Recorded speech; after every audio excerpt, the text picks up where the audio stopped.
Hoy tendré el placer de compartir esta primera sesión, ¿no?, con el tema epistemología de la física, ¿no?, en este diplomado de didáctica de la física. Bien, entonces comencemos. Preparé una pequeña presentación que vamos a desarrollar en este momento. Más o menos entre una hora y media me va a tomar la exposición, digamos, ¿no? Entre una hora y una hora y media.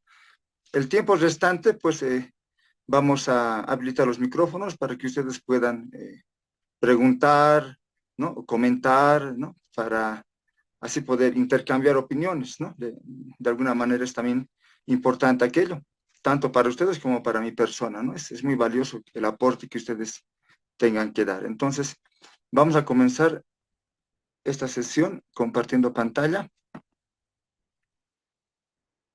Licen, perdón, buenas noches. Buenas noches.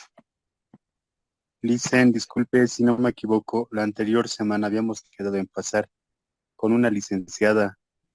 No sé si, ¿cómo es esa situación, licenciado? Bueno, efectivamente, ¿no? Los dos somos docentes de la asignatura. Yo también estoy a cargo y ella también, ¿no? La licenciada Karin. Bueno, en algunos temas yo voy a intervenir, en otros temas ella, y así se va a llevar el diplomado.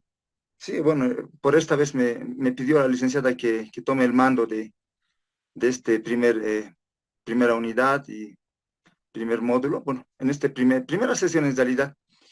Mañana, pues la sesión de recuperación la va a asumir ella. Sí, y así vamos a intercalar, en algún momento tal vez ella tomará un tema y otro, etcétera, ¿no? Esa va a ser la hermenéutica. Sí, los dos somos los responsables como docentes de implementar las clases, etcétera, ¿no? En realidad, grabar, desarrollar, hacer las actividades, etcétera. Esa es la idea. No sé si está con alguna otra inquietud, tal vez.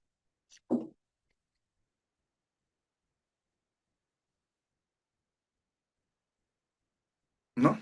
¿Todo está claro? Bien, entonces, ¿me confirma si se ve la presentación? Me imagino que sí. Se puede ver, licenciado. Perfecto, entonces comencemos. Mi nombre es David Pacosillo, pues, y la sesión de hoy consiste en desarrollar los fundamentos epistemológicos de la física.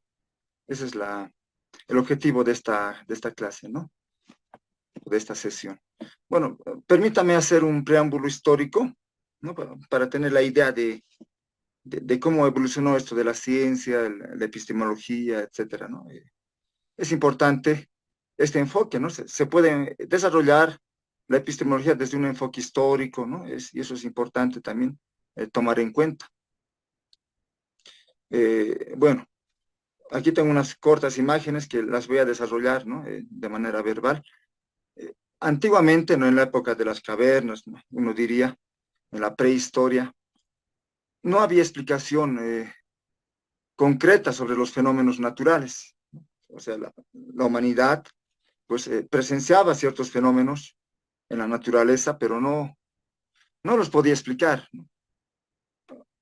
A lo que realmente ellos tal vez llegaban como límite era pues tratar de asumir, ¿no?, a una entidad, ¿no?, superior, ¿no?, tal vez una especie de Dios, o simplemente tenerle temor, ¿no?, y alejarse ante esas situaciones, esos eventos de la naturaleza, ¿no?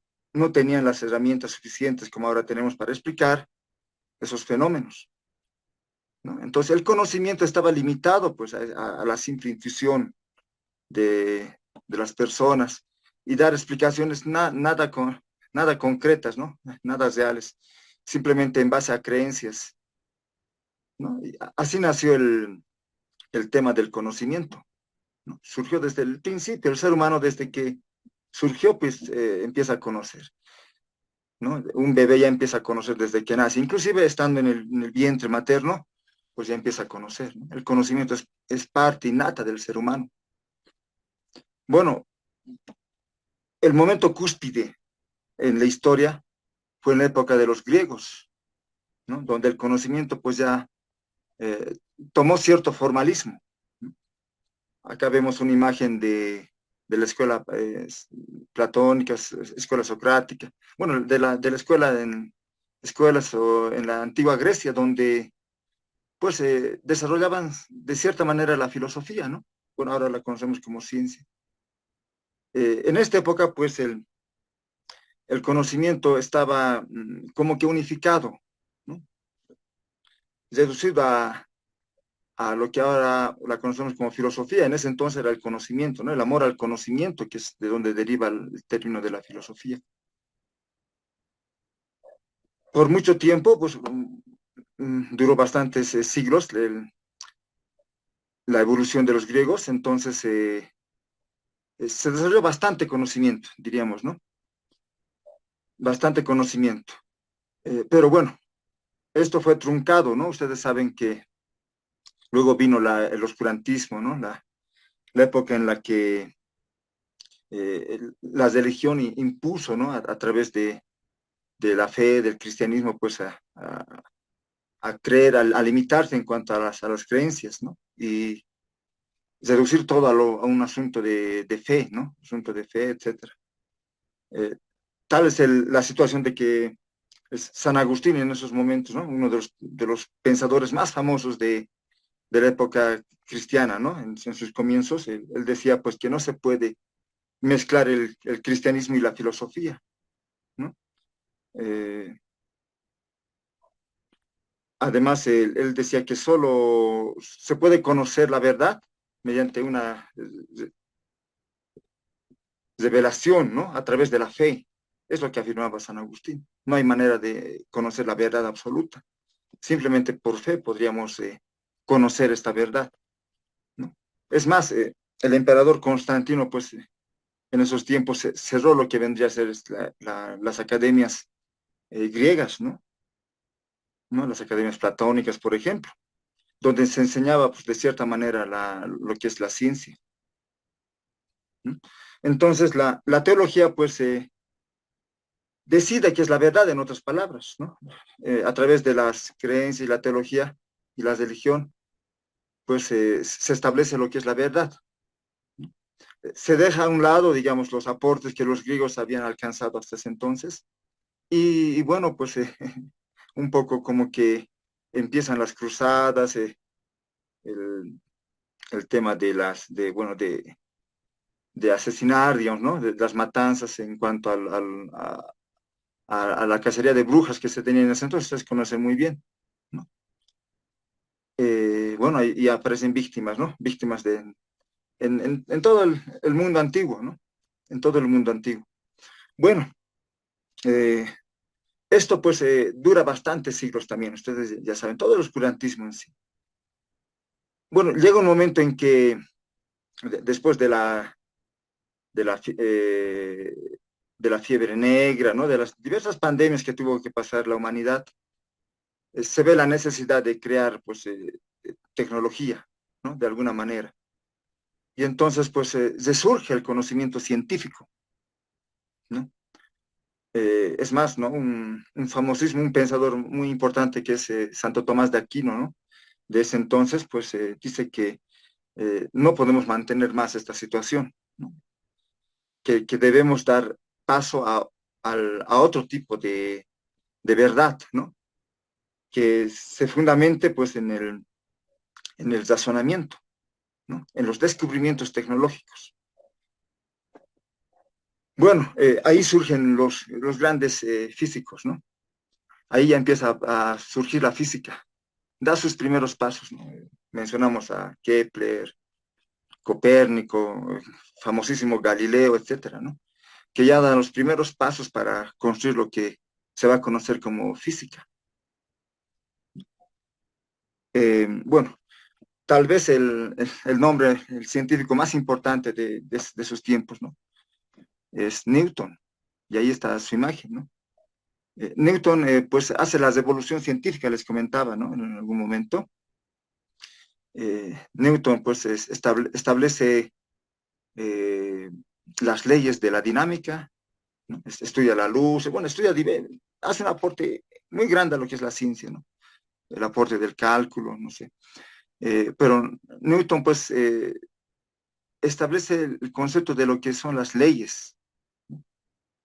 Newton pues propone leyes que explican el movimiento, por ejemplo, ¿no? La ley de la gravedad, etcétera. Y con eso hay un cambio radical, digamos, en el conocimiento.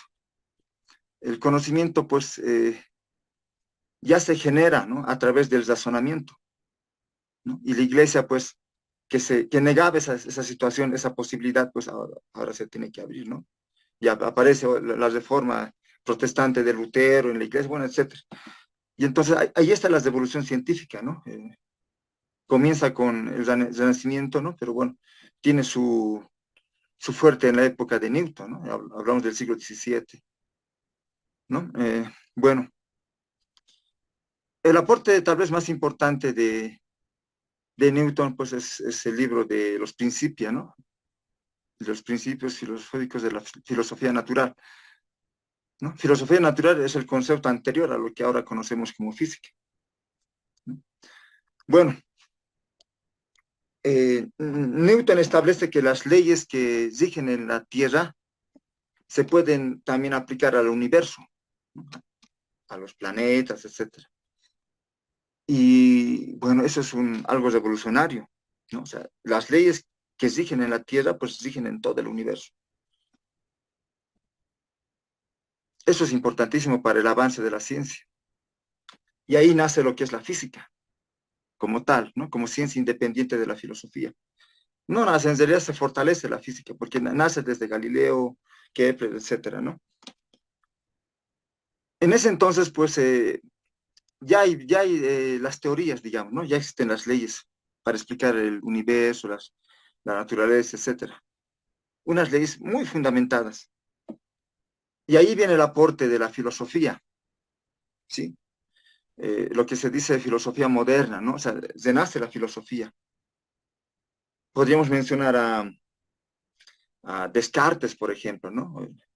Descartes era un matemático, filósofo, quien pues entiende que a través de la razón podríamos llegar al conocimiento, ¿no? Entonces ahí hay una idea, ¿no? Se dice que, bueno, en esa época decían que Dios que propuso las leyes, o sea, creó el universo a través de las leyes. Y las leyes se las enseñó a Newton, así decía, ¿no? En esa época, porque Newton era pues, el top, digamos, de la ciencia. Y Descartes también el top de la filosofía, ¿no? Era el mero mero de la filosofía. Descartes da una propuesta, ¿no? Una técnica para generar el conocimiento, ¿no? Y bueno, son los primeros pasos del método científico, ¿no? La propuesta de Descartes, desde René Descartes. Y bueno, a partir de ese entonces, pues surgen otros filósofos que se encargan de explicar lo que la física descubre, ¿no? Podría mencionar a Luke, por ejemplo, a Hooke, eh, Leibniz, ¿no? Un contemporáneo de Newton, y bueno, concluye con Kant, ¿no? Kant, el gran filósofo físico, matemático. Bueno, la filosofía pues se encarga de explicar los conceptos básicos, esenciales, ¿no? Atómicos, digamos, de la física. Si bien en la física clásica, ¿no? Newton y sus contemporáneos y los que vinieron luego proponían, ¿no? Las teorías, las leyes, pero los conceptos básicos los hace la filosofía, ¿no? Se encarga de definirlos la filosofía, ¿no? Por ejemplo, ¿qué es el tiempo? ¿Qué es el espacio? ¿No? Etcétera. Esos conceptos se encarga de definirlos la filosofía. En la física solamente se los toma como términos primitivos que en realidad pues son como los básicos de donde se surgen o surgen los demás, ¿no? Las otras leyes, los otros conocimientos. Bueno, también en esa época surge el método hipotético deductivo, ¿no? Que es el que empezó a usar Newton para hacer sus demostraciones. Y bueno, ya la física empieza a crecer, desarrollarse plenamente prácticamente. Tanto así que Kant en, eh, relaciona pues al sujeto con el objeto, ¿no? En realidad, Kant explica la matemática en sí, totalmente, explica el origen de la matemática, cómo se puede llegar a los conceptos matemáticos. Kant explica también el espacio, el tiempo. Bueno, construye en realidad el conocimiento, ¿no? En su obra titulada Crítica de la razón, ¿no? Crítica de la razón pura. En esa obra Kant, pues, prácticamente construye todos los conocimientos, ¿no? Físicos, matemáticos, químicos, todo lo que viene a ser el conocimiento. O sea, le da las bases filosóficas a lo que viene a ser el conocimiento. Y la física no está al margen, la física también es parte de ese conocimiento. Es más, Kant en la obra que les digo, pues termina, ¿no? La obra indicando que ya se ha concluido, ¿no? Todo lo que viene a ser la física y la metafísica del, del mundo, ¿no? Y la futura inclusive. Las teorías ya están hechas, ya están dadas, las bases ya están dadas para toda la física y la metafísica del futuro, ¿no? Esa afirmación hace Kant, ¿no? Y realmente parecía que era así, ¿no? Un tanto los descubrimientos se estancan, ¿no? Llegando hasta Maxwell, digamos, y luego ya como que los descubrimientos tienen un cambio total, ¿no? Se descubre la electricidad, ¿no? Los aportes de lo que ahora conocemos las telecomunicaciones, ¿no? Laplace, Maxwell, Faraday, etcétera. Y bueno, es esta nueva forma de ver lo que es la física, ¿no? Con estos nuevos elementos, digamos, ¿no? O fenómenos que ya se estudian, además del cambio en la matemática, ¿no? Porque Kant decía que hasta la matemática está concluida, ¿no? Su filosofía y sus teorías, ¿no? En la matemática también hay cambios radicales en ese entonces, ¿no? En la física hablamos de Maxwell, Laplace, ¿no? Faraday, etcétera. Pero en la matemática también podríamos hablar de Lobachevsky, Riemann, eh, bueno, Cantor, ¿no? ¿Cómo no mencionar Cantor? Weierstrass, por ejemplo, ¿no? Con los infinitésimos, etcétera. Entonces, hay una revolución en el conocimiento. Se crean nuevas teorías, se descubren nuevas cosas. Y bueno, el concepto de Kant de la conclusión del conocimiento pues queda destruido, ¿no? Porque hay nuevas teorías, ¿no? Nuevas leyes. Y ahí pues surge un nuevo filósofo que explica también de otra forma pues los fundamentos del conocimiento. Estamos hablando de Bertrand Russell, ¿no? Bertrand Russell pues da los fundamentos también de la física, de la matemática, ¿no? Y Bertrand Russell pues es el primero en usar el concepto de epistemología, ¿no? El término de epistemología. ¿Cómo? Pues la teoría del conocimiento, ¿sí? Ahí surge la epistemología, el cómo llegar al conocimiento. Es uno de los primeros en usar el término, pero sin embargo, la epistemología es desde la antigüedad. Es un término griego, ¿no? En realidad. ¿Cómo entendemos a la epistemología? Es una rama de la filosofía que se ocupa de estudiar la naturaleza, el origen y la validez del conocimiento. ¿Sí? Como les decía, pues este concepto venía desde los griegos. Si bien Russell fue el primero que utilizó la palabra en sí, pero la idea de epistemología, la pregunta de cómo llegamos al conocimiento, qué es el conocimiento, cómo se origina, pues es desde la antigüedad, ¿no?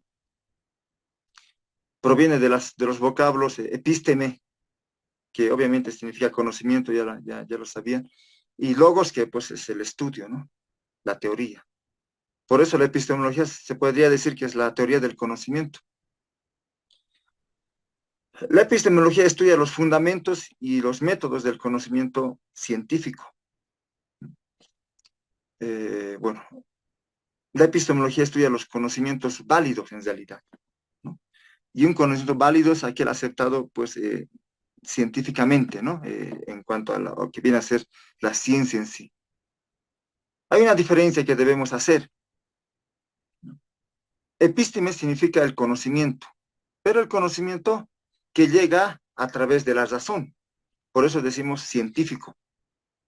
¿Sí? O sea, está validado por un conjunto de razonamientos. Y ese conocimiento que se llega a través de la lógica, de la razón, se llama episteme. No es el único tipo de conocimiento, ¿no? Los griegos identificaban también al doxa, que es un conocimiento empírico, digamos, ¿no? Un conocimiento que se adquiere a través de la experiencia. Todos tenemos un episteme y un doxa.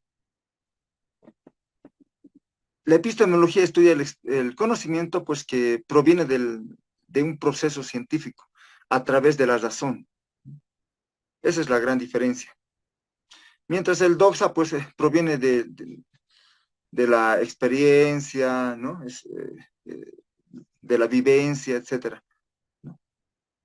Por ejemplo, yo podría conocer el nombre de mis vecinos, claro.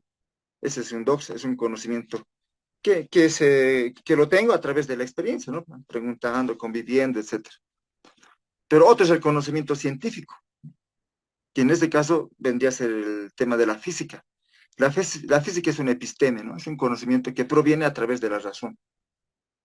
¿Sí? Ahora, la física decíamos que es una ciencia experimental, ¿no? En la sesión previa que tuvimos. Bueno, pero se puede validar mediante la experiencia, mediante el experimento, mejor dicho. ¿Sí? Esa es la diferencia entre episteme y doxa. Acá hay que identificar dos elementos importantes. El que conoce y el objeto conocido. ¿Sí? Bueno, el que conoce es el sujeto, ¿no? O sea, el que está con dudas, digamos, ¿no? Y quiere, a través de la razón, lograr un conocimiento. Y el objeto es aquello que queremos conocer, ¿sí? Esos son los dos elementos. ¿Y qué estudia la epistemología? La relación entre estos elementos. Una definición distinta tal vez, pero al final muy concreta, es que la epistemología estudia la relación entre el que conoce y el objeto conocido.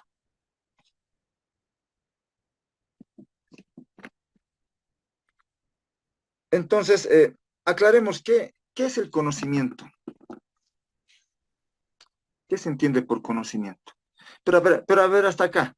Hasta acá tal vez alguna cuestión, comentario, pregunta, antes de entrar al conocimiento. Tal vez para no perder el hilo, digamos. Estimados participantes, tal vez algún comentario, pregunta.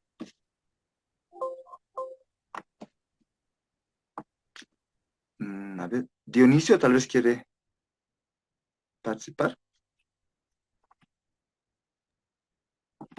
Licenciado, buenas noches. Buenas noches, adelante, le escuchamos. Una consulta. Quisiera que me aclare cuál es la diferencia entre epistemología y gnoseología. Muchas veces lo toman como sinónimos. No sé si hay alguna diferencia. Entre epistemología y nosología, ¿no? Sí, Sí. Bueno, la nosología es el conocimiento en realidad, ¿no? En sí, el conocimiento, ¿no? Pero la epistemología es el estudio de cómo llegamos a ese conocimiento. La nosología es lo que el ser humano conoce, sabe, ¿no? Pero la epistemología es cómo llegar a ese conocimiento. Diferencia un poco, tal vez, a ver, cuando nosotros queremos conocer, digamos, este objeto, ¿no? Aquí tengo un objeto que lo hace hacia al azar, al az- ah, por levantar, digamos. Entonces, ¿qué sería la epistemología? Para llegar a conocer este objeto tiene que haber un proceso. Tengo que seguir ciertos pasos que enseguida vamos a ver. El cómo llegar a esos pasos, pues es la epistemología. Esos pasos concretos para llegar a mi conocimiento, ¿no? La construcción del conocimiento, diríamos, si quieren, ¿no? Esa es la epistemología en sí. Y el conocimiento de la epistemología, como lo decimos antes, es en esencia científico, ¿no? el objeto de la epistemología es conocer la verdad, ¿no? Y a la verdad la llamamos como un conocimiento científico, ¿no? En nuestra área, ¿no? En física. Esa es la epistemología. Mientras que la nosología es el conocimiento en general, en general. Y no solamente es, estudiar cómo se construye, bueno, eso es, estudia la epistemología, pero la nosología estudia el conocimiento en sí, en general, ¿no? Hasta el doxa lo estudia la epistemología, o la nociología, el saber. Esa es la diferencia, Dionisio. No sé si te aclaré un poco. Muchas gracias, licenciado. Muy bien, creo que no hay más comentarios. Sigamos. Igual al final voy a dar más tiempo para despejar algunas dudas, tal vez. Sigamos entonces. Ahora, ¿qué se conoce como conocimiento? ¿Sí? Bueno, específicamente hablando, o sea, en nuestra área, en el área científica, que es lo que nos interesa en realidad, el conocimiento es un conjunto de habilidades, destrezas, procesos mentales, información, sobre todo para nosotros, ¿no? Es información que se adquiere por una persona, ¿no? Por el individuo, cuya función es, pues, ayudarle a interpretar la realidad. O sea, mediante el conocimiento interpretamos la realidad. También mediante el conocimiento resolvemos problemas y el conocimiento nos permite dirigir nuestro comportamiento. ¿Sí? Entonces, ¿qué es conocimiento? Es un conjunto de habilidades, destrezas, procesos mentales también, ¿no? Es también información, ¿no?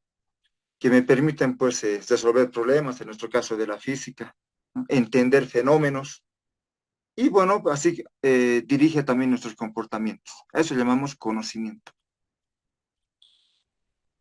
Los elementos del conocimiento son los siguientes.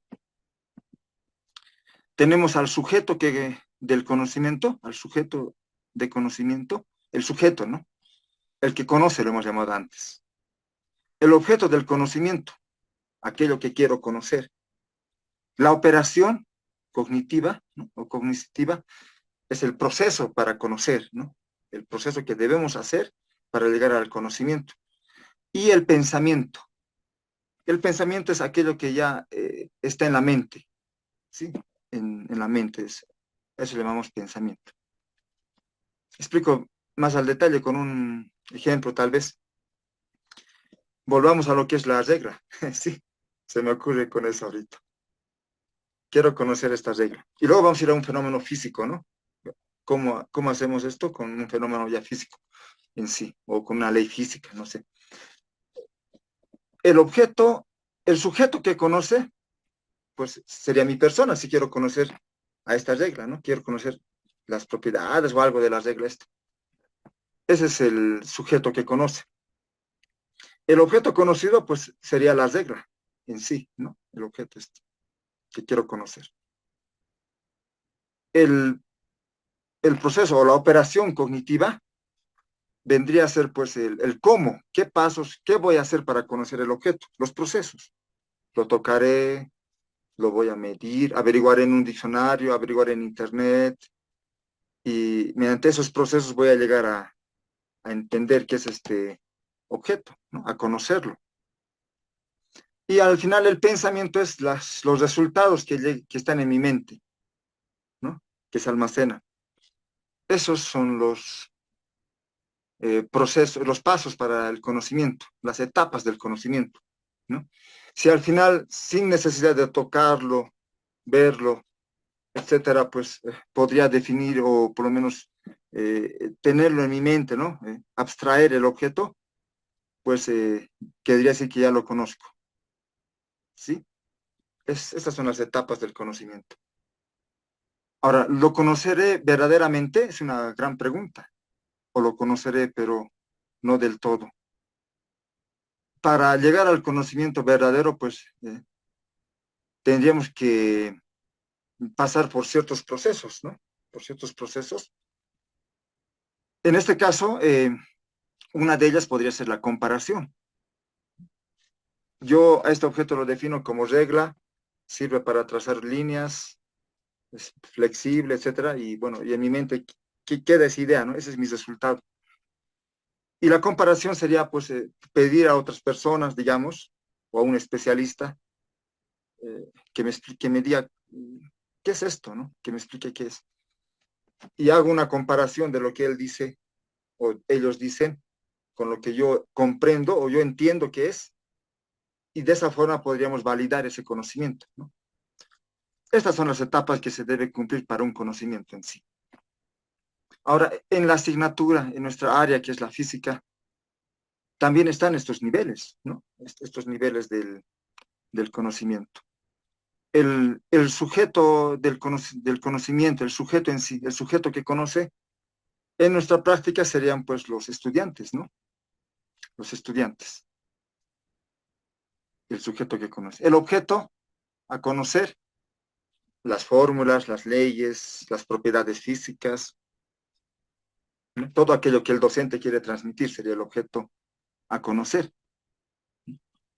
Las operaciones, pues ahí entra lo que es la didáctica, ¿sí? Las operaciones son cómo el estudiante llega a conocer ese objeto, ¿no? Hay diversos paradigmas que enseguida vamos a hablar, de esos paradigmas que existen, y entonces ese cómo llega a conocer son las operaciones o los procesos cognitivos, ¿sí? Y al final, pues el resultado o pensamiento es lo que el estudiante se tiene en la mente, ¿no? Las fórmulas, las leyes, etcétera. Y así es. Y cuando a un estudiante ustedes le pregunten, después de haberle explicado un tema, le preguntan, a ver, ¿me dices la segunda ley de Newton? Y bueno, pues él desarrolla la segunda ley de Newton y por comparación con lo que nosotros lo tomamos como verdad, ¿no? Por comparación podríamos afirmar o negar que el estudiante conoce ese concepto. Ese es el proceso, esas son las etapas del conocimiento. ¿Sí? Esto es así. Cuando existe congruencia o adecuación entre el objeto y la representación interna correspondiente, decimos que estamos en posesión de una verdad. ¿Sí? Entonces hay que hacer una congruencia, una comparación sería, ¿no?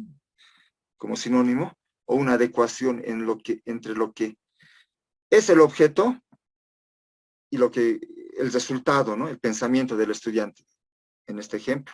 Si concuerda, si son por lo menos semejantes, diríamos que el estudiante conoce. Así esa es la relación. Así es. Ahora, ¿dónde entra aquí la didáctica? Les decía, en esta etapa, ¿no? Esta etapa es la crucial para el maestro, la operación cognitiva. Esa es la etapa que nos ocupa en todo prácticamente este diplomado, ¿sí? Sobre este punto, tal vez algún comentario, alguna pregunta, estimados participantes.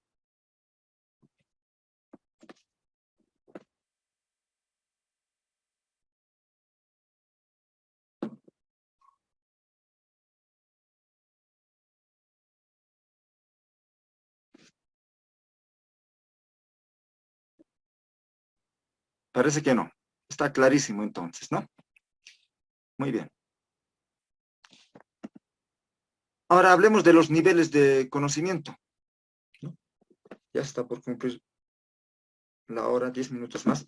Bueno, pero vamos a detallar un poquito más al respecto y les quiero hablar de cómo la epistemología, pues aquí nos va a ayudar. Bueno, ya vamos a ver. Los niveles del conocimiento, estimados participantes, pues los podríamos, en forma general, decir que son de tres, ¿no? Hay tres niveles de conocimiento. El conocimiento sensible, que es a través de los sentidos, o sea, es cuando se puede captar algo a través de la vista, del oído, etcétera. Cuando llegas a conocer algo a través de su color, por ejemplo, ¿no? De su sabor, llegas a conocer algo a través de su textura, ¿no? A través de los sentidos. Ese es el primer nivel de conocimiento. ¿Ok? Se llama el nivel, perdón, creo que me adelanté, nivel de conocimiento sensible. Yo podría conocer esta regla que les decía acá, a través de su forma, su color, es rosadito, etcétera, ¿no? Triangular. eso, características externas, digamos, del cuerpo o del objeto. Ese es el conocimiento sensible. ¿Ya? El otro nivel de conocimiento es el conocimiento conceptual. Y este es a través de la razón, ¿no? No es a través de los sentidos solamente, es a través de la razón. Este conocimiento consiste en representaciones invisibles, digamos. O sea, no es necesario tenerle el objeto. Para esto no es necesario tener el objeto, ¿no? Es inmaterial en realidad. Pero es universal. Y se basa en lo esencial del objeto, sus características esenciales. El conocimiento sensible es singular y el conocimiento conceptual es universal. Ahorita les explico. A ver, primero esta parte. ¿A qué se refiere con esencial, ¿no? Las características esenciales? En el conocimiento sensible, pues yo conozco la forma, el color, el tamaño, tal vez de este objeto, todo aquello que me permite mis sentidos. ¿Sí? Pero no podría llegar a conocer lo esencial de este objeto. Por ejemplo, ¿para qué me sirve? Lo esencial que vendría a ser, digamos que este ángulo, pues es un ángulo de 45 grados. Y que otro objeto, pues tal vez parecido, del mismo color, del mismo tamaño, misma textura, etcétera, pues ya no tiene 45 grados, tiene un ángulo menor o mayor, ¿no? Es algo esencial, propio de este instrumento, característico de este instrumento. Ese es el conocimiento, bueno, el otro nivel de conocimiento, ¿no? El conocimiento conceptual. Ya entiendo al objeto, pero a través de sus características esenciales, ¿no? Y esto es universal. Por ejemplo, ¿por qué universal? A ver, les podría a ustedes pedir que me definan, no sé, a ver, algo muy, muy común, digamos, que me definan el celular. ¿Qué es un celular? Quien conoce el celular a través de los sentidos simplemente, o sea, con un conocimiento sensible, pues tal vez se va solamente limitar a lo externo, digamos, ¿no? Que tiene una forma, tiene tapitas, rectangular, pequeño, etcétera, ¿no? Se va a limitar a lo que los sentidos lo permitan, porque solamente conoce hasta ahí. Pero si vamos a otro nivel, al nivel conceptual, pues me va a explicar, por ejemplo, qué es el celular, diciéndome para qué me sirve, qué funciones tiene, ¿sí? Es más, hasta podría entrar tal vez acá, mira, fíjate, sirve para esto, tienes WhatsApp, tienes Facebook, etcétera, ¿no? O sea, ya podría ir a lo esencial del instrumento, ¿no? A lo propio del celular, a lo que diferencia un celular de otro, ¿me entiende? Hasta ese nivel podríamos conocer este objeto. Ese es el nivel conceptual. Si hay preguntas, me van a decir sin problema, ¿sí? El otro nivel es el conocimiento holístico. Holístico, ya saben, significa todo, ¿no? Sí, todo. Engloba todo, lo holístico. Y en este caso, pues, es a través de la intuición. También llamado intuitivo, ¿no? ¿Qué es intuir? Intuir un objeto significa captarlo dentro de un amplio contexto, como elemento de una totalidad, sin estructuras. Aquí no es necesario la estructura, el tamaño, la forma, ¿no? No es necesario el color, o sea, el color ya es secundario. Es más, a veces ni interesa el color, ¿no? Acá ya están involucrados, por ejemplo, las emociones, ¿sí? En el conocimiento holístico ya están involucradas las emociones. A ver, si conozco holísticamente este celular, aparte de la forma, del tamaño que tiene WhatsApp, Facebook, etcétera, pues si lo conoceríamos holísticamente ya involucraría, pues aquí están los teléfonos de las personas que quiero más en este mundo, digamos, ¿no? Y etcétera, y nos desesperaría por mi celular. No, yo quiero mi celular y mi celular cuando se pierde, ¿no? ¿Alguna vez les pasó? Es que conocen holísticamente a su celular, lo conocen, pero y saben la importancia que tiene. Les dan, pero toma otro celular, es lo mismo. No, para mí mi celular es único, es un conocimiento holístico, lo ven de forma general. ¿Entienden? O sea, ya, pleno, total. Aparte de su forma, su tamaño, dimensión, para qué sirve, etcétera, pues ya están involucrados los sentimientos. Es más, sin tocarlo, sin prenderlo, sin hacerlo funcionar, pues está en su mente ya el celular. Ya saben más o menos por dónde va, cómo ingresar, ya tienen la clave en el cerebro, en la mente, en el pensamiento, etcétera, ¿no? Y ese es el conocimiento holístico. Bien, ¿cómo relacionamos estos niveles de conocimiento en nuestra asignatura tan querida que es la física? ¿Alguien se anima a darme un ejemplo?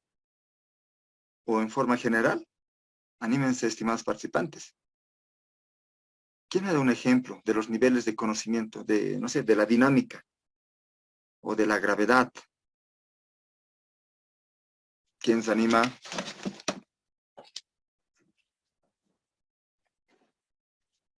Del fenómeno que quieran, ¿no? No hay problema.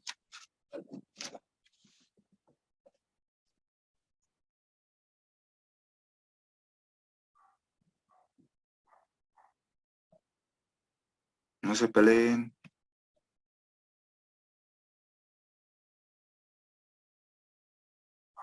Nadie se anima, ¿no? Bueno. O Dionisio creo que estaba. Ah, no está con.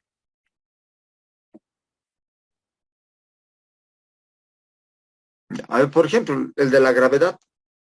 ¿Por qué no? Podemos conocer a la gravedad, pues, es la teoría de la gravedad, digamos, ese concepto en sí. ¿Cómo sería un nivel de conocimiento, pues, sensible? Bueno, simplemente sé que los objetos caen por alguna razón. Y esa razón, pues, es la gravedad. Y cuando algo me caiga en la cabeza, diría, es la gravedad. Y listo. Nada más, ¿no? Eso sería el conocer la gravedad desde un punto de vista o con un nivel sensible, simplemente, ¿no? Cae el objeto, sí, cuando nos pregunta, ¿y por qué cayó la manzana? Por la gravedad, simplemente. Y siempre las cosas caen. No pasa nada más. Sería un nivel de conocimiento sensible. El conocimiento conceptual ya se refiere pues a usando la razón, ¿no? Tendría que ya investigar, leer teorías acerca de la gravedad y quedarme con una de ellas, digamos, por lo menos, ¿no? Con una teoría y explicaría, y cuando me pregunten qué es la gravedad, pues diría, pues es la atracción que tiene un cuerpo de mayor masa sobre otro, o que tiene la Tierra, digamos, ¿no? Ese sería el ejemplo mejor. ¿Y qué es la gravedad? Es la atracción que la Tierra tiene o produce hacia los cuerpos de menor masa. Por eso es que como la Tierra atrae, pues caen los objetos y caen con cierta aceleración. A esa aceleración se le llama la gravedad. En La Paz es 9,78 metros sobre segundo al cuadrado. Y ese sería el nivel de conocimiento del tipo conceptual, ¿no? Hasta la fórmula, hasta me la sé la fórmula de la gravedad, digamos. Me sé el valor, etcétera. Pero, ¿cómo sería el conocimiento holístico de la gravedad? ¿Alguien se anima? Bueno, en este caso ya tengo que involucrarme en realidad, ¿no? En el tema. No solo saber una de las teorías, digamos, ¿no? Que la Tierra atrae a todos los cuerpos. Tendría que investigar, digamos, que si hay gravedad en Marte, en Venus, y cómo esto afecta a nosotros, cómo nos afecta a nosotros. En este nivel de conocimiento me preguntaría, ¿qué pasaría si no hay gravedad?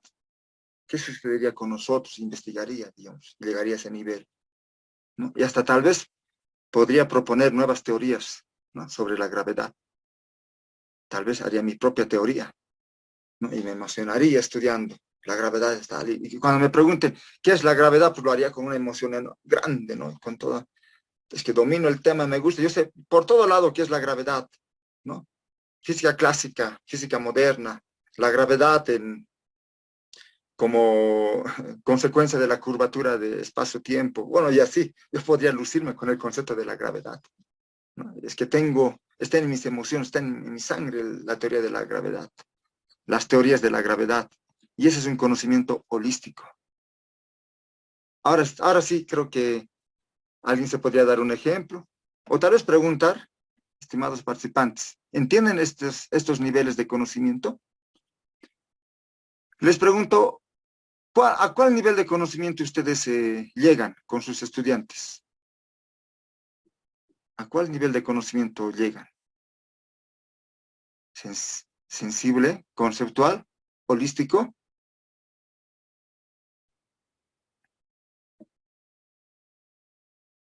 ¿Qué opinan? Cuéntenos sus experiencias.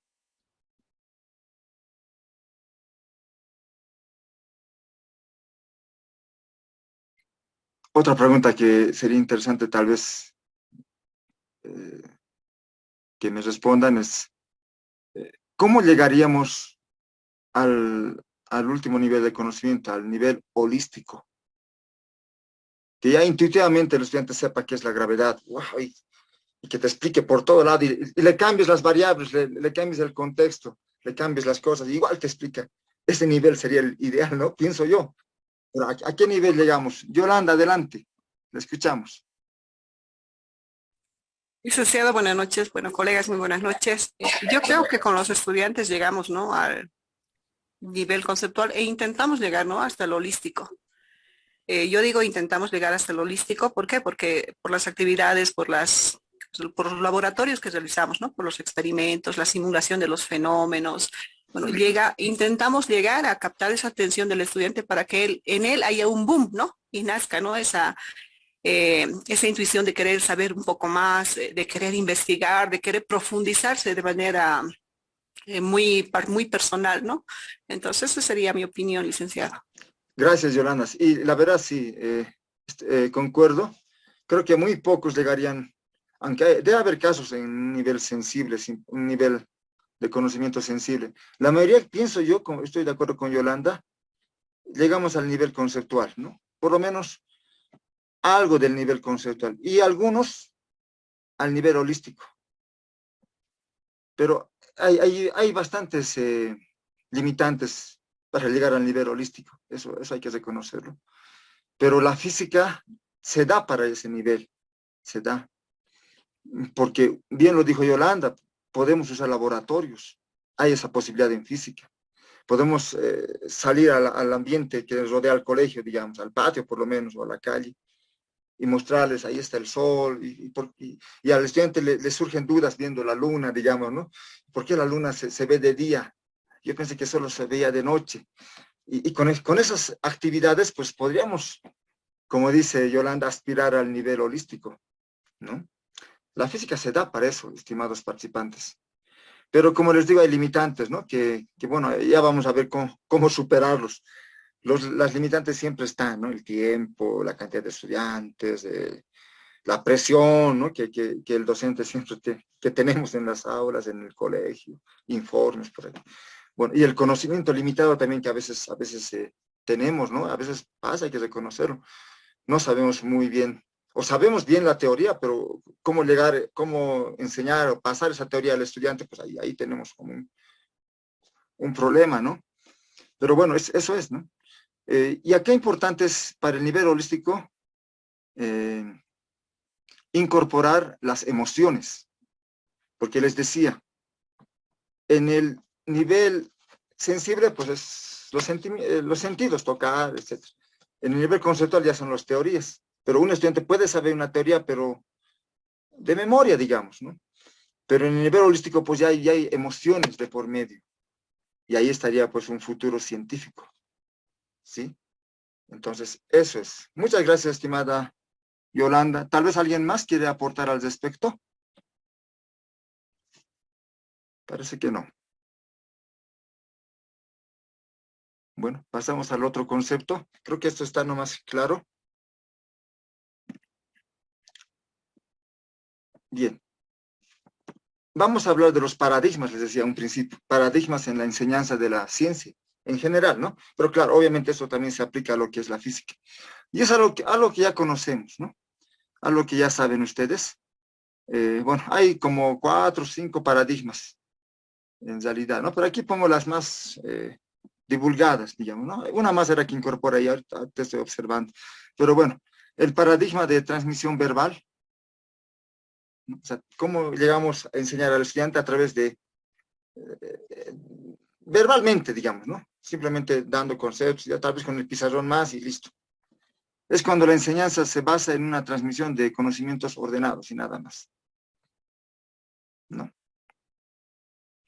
Lo que conocemos como el conductivismo, ¿no? El conductivismo estaría aquí, ese paradigma, ese enfoque, el conductivismo. Es cuando el docente pues tiene preparada su clase y simplemente se limita a explicarla, ¿no? Se para delante del estudiante y simplemente le dice qué es la física, explica conceptos, le da la fórmula. Y bueno, y pide que se explique el estudiante, ¿no? Ahora resuelves el problema, tú lo resuelves, está bien, le pone punto, está mal, pues ya, le baja el punto. Bueno, algo así, ¿no? Es transmitir conocimientos verbalmente o tal vez con alguna herramienta, ¿no? Con la pizarra, etc. Ese es el primer paradigma en la enseñanza de la ciencia. El paradigma por descubrimiento autónomo e inductivo, ¿no? Este es un paradigma también ya conocido, ¿no? Es cuando los alumnos realizan un trabajo independiente, digamos, con miras a propiciar un auténtico desarrollo intelectual. Bueno, acá el estudiante pues realiza actividades él, ¿no? O sea, él también descubre cosas, ¿no? Él también descubre sus propias, hace preguntas, etc. No es cerrado como el anterior paradigma, ¿no? Es más o menos el constructivismo, lo que teníamos, ¿no? O usamos en realidad, estamos en ese nivel, en ese paradigma, diría yo, pero eso ya ustedes lo van a complementar enseguida. Bueno, en aquí el docente prepara su clase y también prepara algunas actividades, ¿no? Entonces, tal vez plantea un problema y pide a los estudiantes que participen, que hagan preguntas y el docente va y, bueno, despeja dudas, enseña, etcétera, ¿no? Es simplemente eso, ¿no? El estudiante tiene opción a preguntar y el docente pues también despeja sus dudas, etcétera. Ese es el otro paradigma, lo que llamamos nosotros constructivismo, ¿no? Así es, o se conoce así. El tercer paradigma es paradigma por descubrimiento, ¿no? Guiado.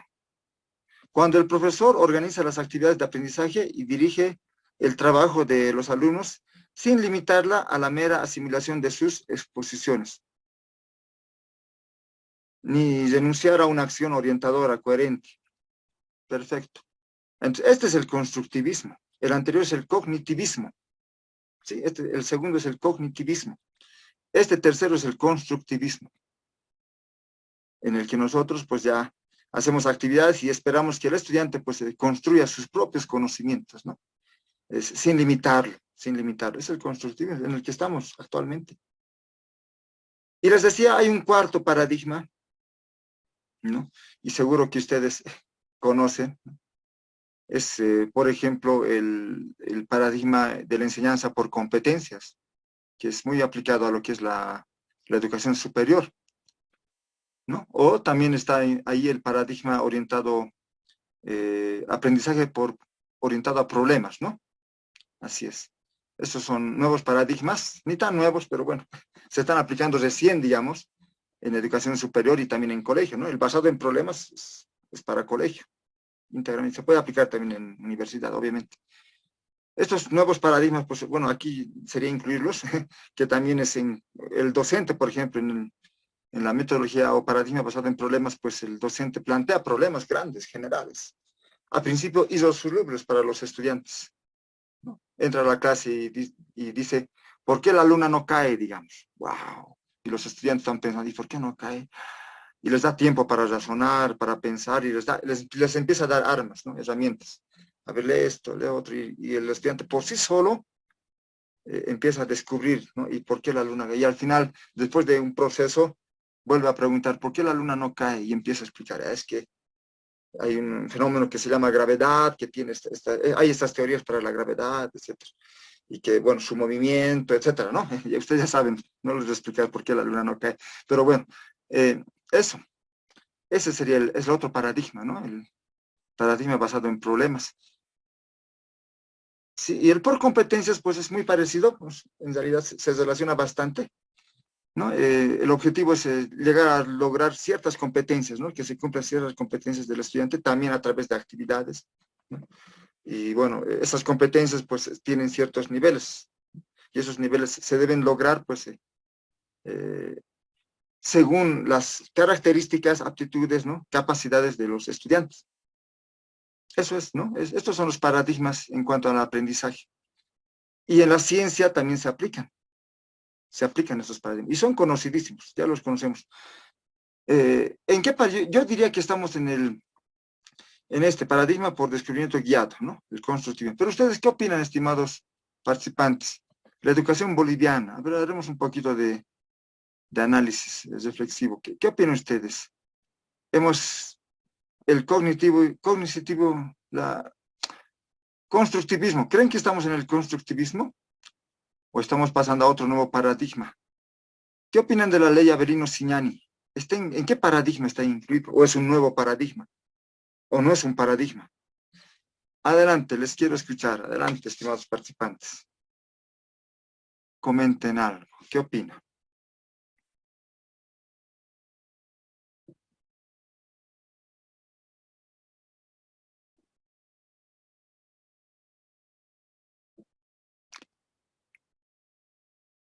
Tal vez Giovanna quiere comentar algo al respecto.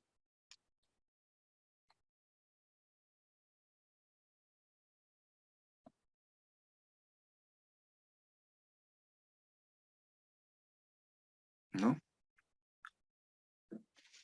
Bueno. Ciro, tú nos vas a comentar.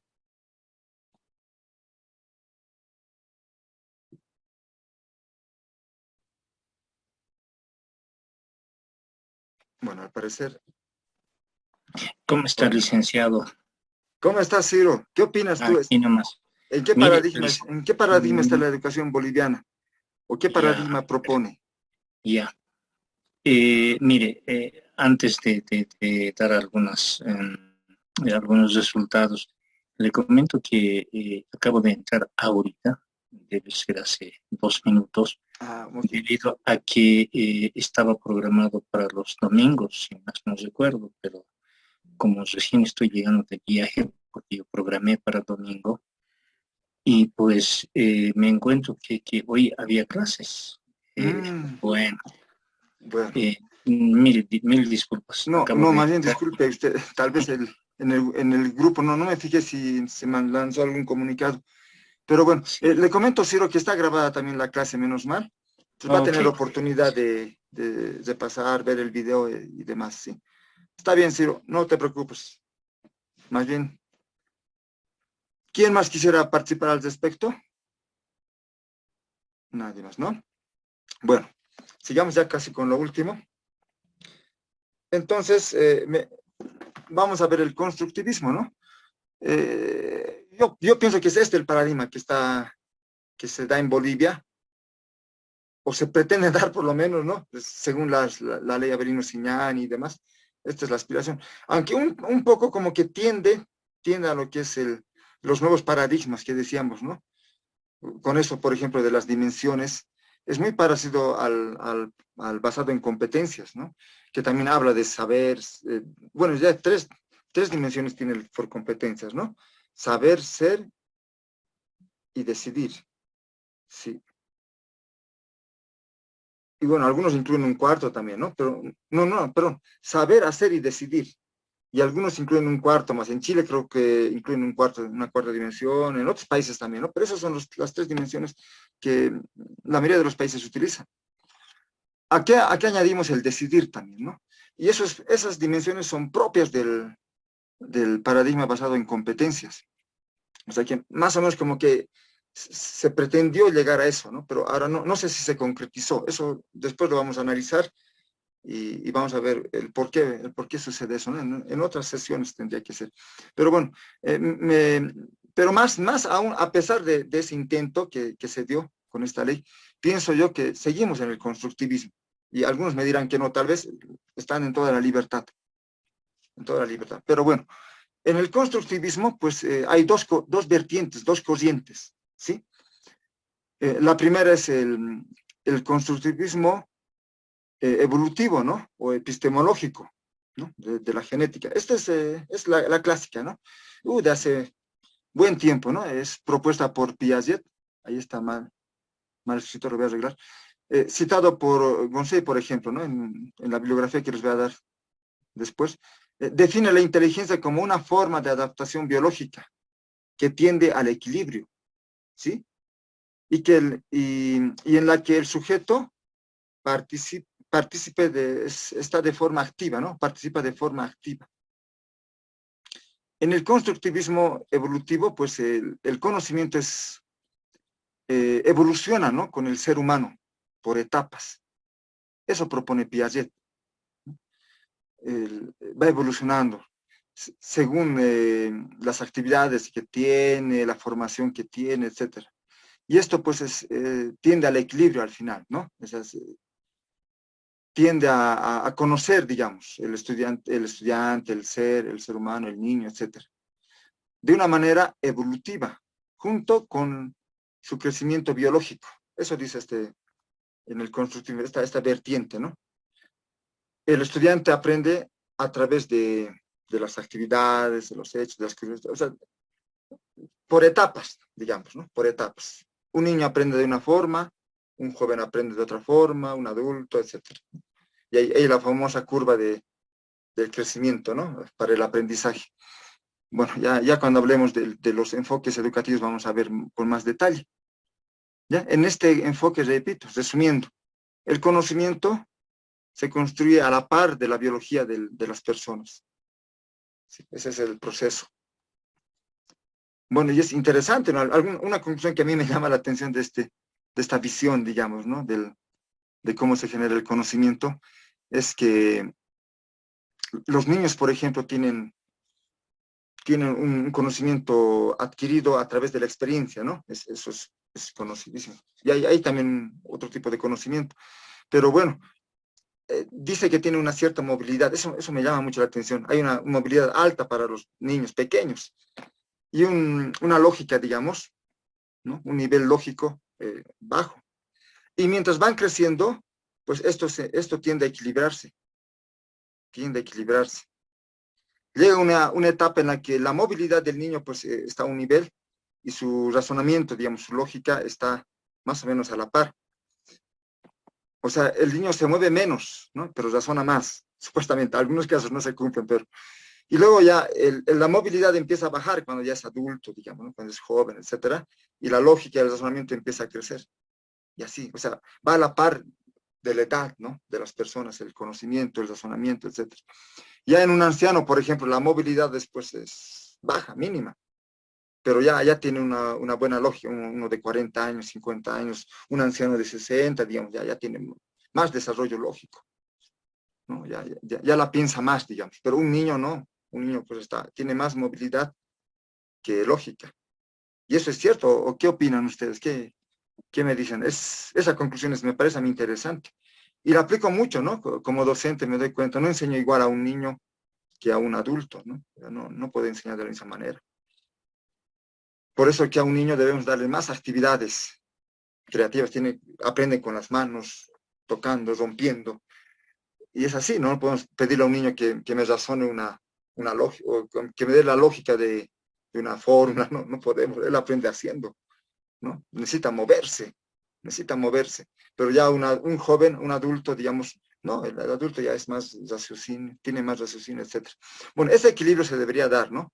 Ese equilibrio, pero a veces no se da. Hay niños grandes que siguen metiendo sus berrinches, digamos, entonces hay un desequilibrio al respecto. Bueno, es una conclusión de este enfoque, digamos, de esta mirada, ¿no? Del constructivismo.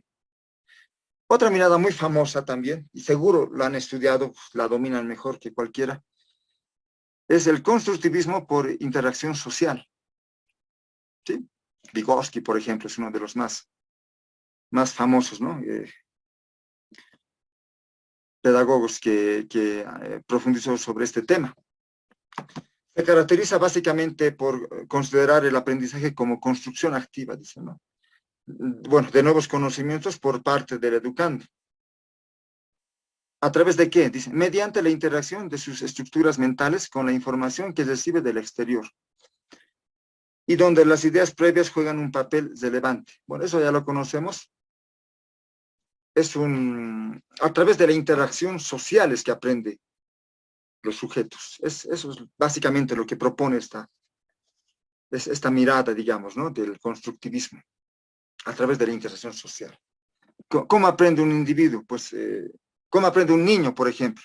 Aprende compartiendo con sus hermanos, con los niños de su edad, jugando y así, aprende viendo cómo hacen los demás las cosas.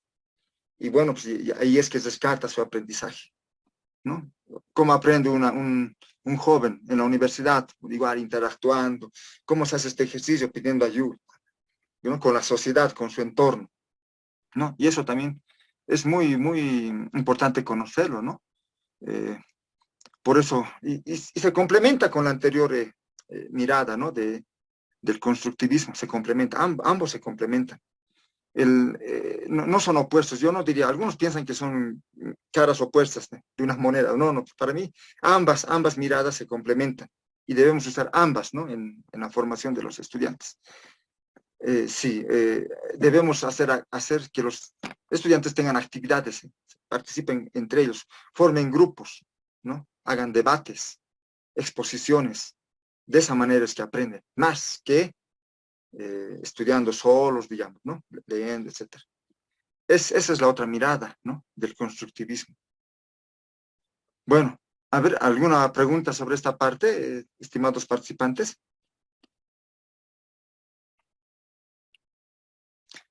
Yolanda, adelante, la escuchamos.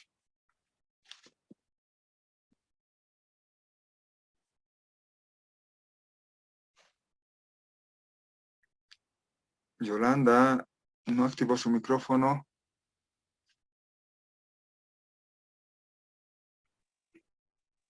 No sé si se me escucha, Lisa, se me Ahora ha sí se le cortado un escucha. poquito Se la le señal. escucha muy bien, fuerte y claro. Adelante. Ya. Sí. Bueno, acerca de la pregunta de hace un momento, también yo quería comentarle algo, ¿no? De los paradigmas. Bueno, usted ha debido ver que incluso ahora, ¿no? Es muy difícil, como quien dice, ¿no? Cuando se dice formar equipos, que el estudiante sea autónomo, que el estudiante, o sea, por decisión propia quiera hacer algo, que quiera participar, obviamente, ¿no? Bajo la guía o tutela o orientación de un docente. Si se ha dado cuenta, hace un momento usted pregunta, nadie contesta. Se da cuenta cómo son. Sí, Y sí. en las clases virtuales yo le veo y me frustro, es frustrante, sinceramente, ¿no? Porque en la pandemia, por ejemplo, ha pasado eso cuando hemos tenido que pasar con los estudiantes clases, sucedía eso, ¿no? Como chicos han entendido y nadie decía nada, ¿no? Y los grillitos, chi, chi, y era realmente frustrante. Sí. Lamentablemente, ¿no? Es cierto, bueno, para mí está muy bien guiar y orientar, o sea, que estemos yendo tal vez al constructivismo, pero creo que para mí, según yo, mi criterio, tal vez a muchos no les va a gustar, yo creo que el boliviano más necesita el conductismo, ¿no? Porque aparte necesita, el boliviano más es del palo, como quien dice, ¿no? Si no vas a hacer esta sanción, vas a decir, y recién creo que el boliviano hace, ¿no? Los estudiantes incluso ahora en las clases se da, ¿no? Esto de trabajar en equipo, de formar equipos, de que entre ellos se interrelacionen y saquen una conclusión, ¿no? Obviamente, en el grupo siempre hay, ¿no? Uno que otro, no sé, en física por lo menos nos pasa eso, no sé si a todos. Uno es o dos del curso que destaca y guía la actividad, ¿no? Los demás simplemente son acople. Entonces, no, tal vez porque tienen, ¿no? Diferentes capacidades o les gusta otra cosa, no es su fuerte física o no es su fuerte química, no les agrada mucho, ¿no? Pero, ¿a qué me voy con esto? Me parece que nosotros tenemos que cambiar nuestra mentalidad, el boliviano tiene que cambiar la mentalidad de que al colegio simplemente va uno a probar, ¿no? Sino, tenemos que cambiar esa mentalidad, decir, ¿no? Al colegio tenemos que salir con alguna idea de profesionalizarnos o de hacer algo por el país, ¿no? Eso nos falta al boliviano, o sea, tener metas futuras, pero grandes. Nuestras metas, lamentablemente, creo, de los estudiantes es muchos, ahora no sé si se han dado cuenta en la actualidad, los estudiantes a la universidad van con muchas dificultades y eso ha sido desde que tal vez se ha implementado la ley Avelino Signani, ¿no? Donde tal vez algunos malinterpretamos, ¿no? Las normas, las reglas de cómo deberían trabajar los estudiantes. Entonces, antes yo recuerdo, ¿no? A nosotros nos daban en mis épocas 100, 150, 50 ejercicios como mínimo en física, en química, yo recuerdo eso, mi docente, y se nos quedaba algo, le cuento. Sí. Pero ahora no, o sea, con lo que hay que trabajar en equipo, hay que hacer esto, que lo otro. Entonces, con 10 ejercicios los estudiantes lamentablemente sufren, lloran y no solo eso, ¿no? Los papás se quejan. Cuando les das unos 15 ejercicios, 20 ejercicios, ay no, qué malos, ¿por qué tanto ejercicio le está dando esa profesora? Bueno, nos juzga el mal, ¿no? Cuando en realidad los ejercicios simplemente les sirven, ¿no? Para que vaya trabajando su cabecita, vaya reaccionando, o sea, eso nada más, licenciado, ¿no? Y mil disculpas si a alguien no le ha gustado mi comentario. No, está bien, Yolanda. Sí, ¿no? Es a veces frustrante cuando el docente pues se esfuerza, hace todo lo posible, pero los estudiantes como que pareciera que ya lo tienen todo aprobado, ¿no? Y no se interesan tanto por el conocimiento en sí, ¿no? La ley lamentablemente da muchas opciones para aprobar, pero bueno, no debería ser ese el fin último, ¿no? Del aprendizaje, ¿no? O sea, en realidad de la didáctica, del conocimiento, etcétera, ¿no? De la actividad docente. No debería ser el fin último el aprobar, debería ser el conocer, ¿no? Pero usted tiene toda la razón.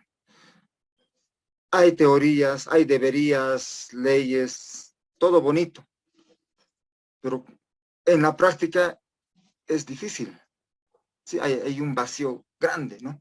¿Cómo ir a la práctica? Ahorita les hablé lindo del constructivismo, de los niveles, les hablé de la epistemología, que la ciencia, Newton, cómo se construye el conocimiento, estas vertientes, pero ¿cómo llegar a la práctica? Pienso que ahí está el eslabón. ¿Cómo de estas teorías, y van a haber más teorías, cómo llegamos a la práctica? ¿Cómo hacemos que esto llegue realmente a los estudiantes y que no les dé pereza pues hacer 50 ejercicios, que les guste, más bien que les guste, que pidan más ejercicios? Una utopía pareciera, ¿no? Pero no debemos creer eso. Yo particularmente pienso y tengo mucha fe en el boliviano. La verdad, hay mucho potencial en nuestros estudiantes. Mucho potencial. No en todos, tú lo decías también, Yolanda, pero sí se puede. Hay que trabajar duro, pero sí se puede. Hay limitantes, les decía a un principio, pero sí se puede. Eso pienso yo. Y bueno, hay técnicas que ya están aplicadas en otros países, en otros contextos, que se saben que sí funcionan. Claro, ahí les dan las condiciones, ¿no? Para que funcionen. Bueno, aquí no tenemos tantas condiciones, pero que por lo menos algo aplicando esas técnicas, esos métodos, esas herramientas, mejorando nuestra didáctica, pienso yo, tengo la esperanza, ¿no? Y tengo un poco de seguridad también, tengo la seguridad de que si todos aplicamos estas técnicas, ¿no? Se va a lograr desarrollar lo que es la ciencia, ¿no? La tecnología en nuestro país. Yo creo que sí, Yolanda. Póngale ganas, va a ver que sí. Le está poniendo las ganas más y más, al 100%, 110%, y se va a lograr. Simplemente hay que ver cómo. El cómo es la cosa. Y yo sé que ustedes no son parte del problema, no son el problema. Por eso, porque el problema está en aquellos docentes, dirigentes también, en aquellos directivos también, ¿no? De las unidades educativas, etcétera. Autoridades que no les interesa tal vez actualizarse, innovar, ¿no? Y le tienen miedo a lo nuevo. Pero ustedes no le tienen miedo a lo nuevo, por eso están acá, ¿no? Ahora, la idea es que tenemos las teorías, las vamos a aprender. 2 módulos prácticamente son de aprender teorías, las vamos a aprender. Perfecto. Ahora, los siguientes 2 módulos del diplomado consisten en cómo llevar a la práctica lo aprendido. Y ahí está el reto. Ahí vamos a buscar una estrategia. Yo les voy a compartir algunas estrategias que tuve oportunidad de implementar, ¿no? De aprender. Y seguro la licenciada Karin también tiene sus técnicas. Y vamos a romper ese eslabón, ¿no? Entre la teoría y la práctica. Tenemos que romper ese eslabón y van a ver cómo las actividades que van a hacer en sus universidades, colegios, etcétera, van a ser más llevaderas. Porque a mí me funciona y sé que a los demás también les va a funcionar.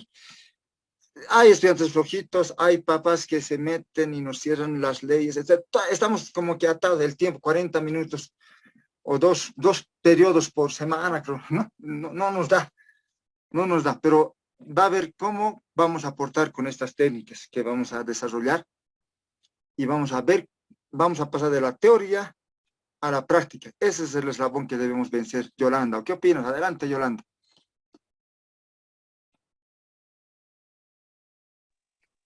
No, nada, licenciado, estoy muy de acuerdo con ustedes, como usted decía algo, ¿no? Con usted, nosotros no creo que seamos parte del problema, más bien Ok, estamos buscando darle la solución, como usted dice, por eso estamos en estos cursos, ¿no? Y exacto. con lo que usted acaba de decir, no tengo grandes expectativas sobre el curso. Un poquito estaba medio triste porque las dos clases anteriores eran un poquito apagadas, que se cortaba la señal.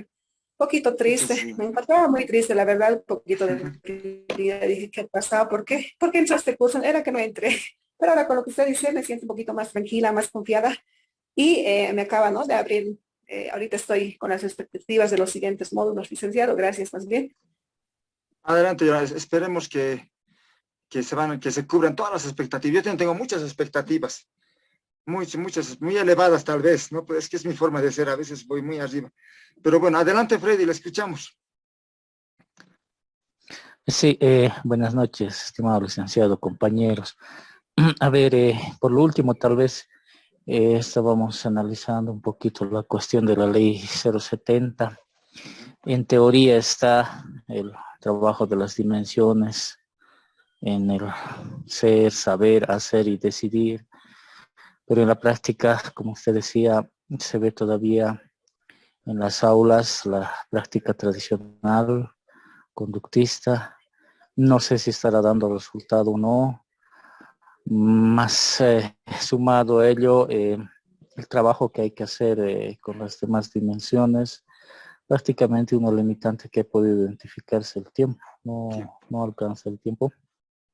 Y el maestro o la maestra tiene que extremar esfuerzos, ¿no? Por ejemplo, lo que es el ser, no se visibiliza, ¿no?, de manera concreta, hay mucha ambigüedad, no hay parámetros para evaluar.